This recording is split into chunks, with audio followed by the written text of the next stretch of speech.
Dear future generations, I think I speak for the rest of us when I say, sorry. Sorry we left you with our mess of a planet. Sorry that we were too caught up in our own doings to do something. Sorry we listened to people who made excuses to do nothing.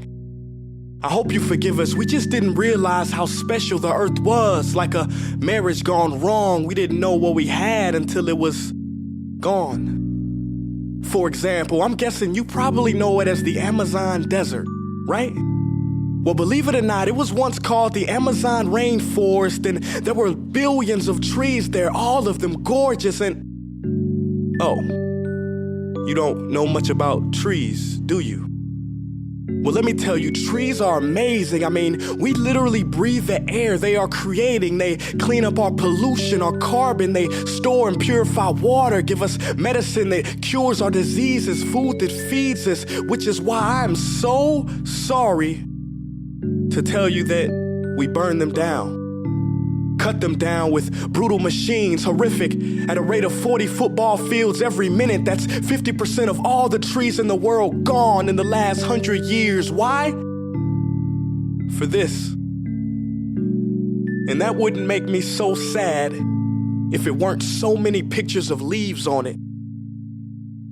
You know, when I was a child, I read how the Native Americans had such consideration for the planet that they felt responsible for how they left the land for the next 7 generations.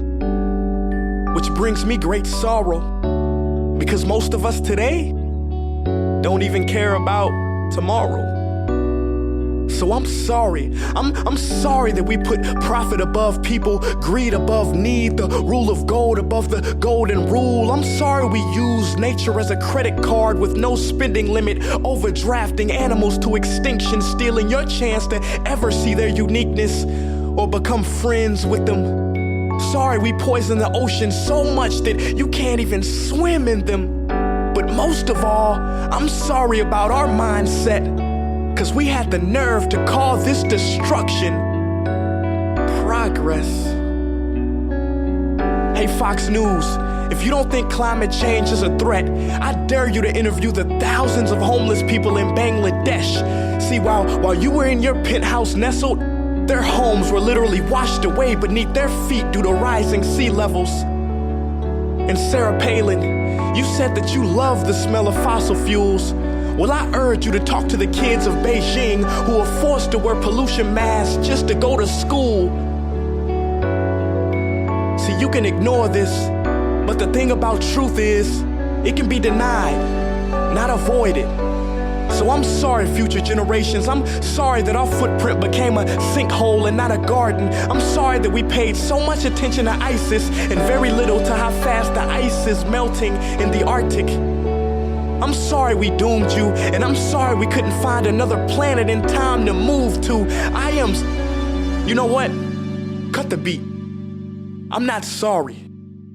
This future, I do not accept it, because an error does not become a mistake until you refuse to correct it. We can redirect this. How? Let me suggest that if a farmer sees a tree that is unhealthy, they don't look at the branches to diagnose it, they look at the root. So like that farmer, we must look at the root, and not to the branches of government, not to the politicians run by corporations. We are the root, we are the foundation. This generation, it is up to us to take care of this planet. It is our only home. We must globally warm our hearts and change the climate of our souls and realize that we are not apart from nature, we are a part of nature. And to betray nature is to betray us. To save nature is to save us. Because whatever you're fighting for, racism or poverty, feminism, gay rights, or any type of equality, it won't matter in the least. Because if we don't all work together to save the environment, we will be equally extinct. Sorry.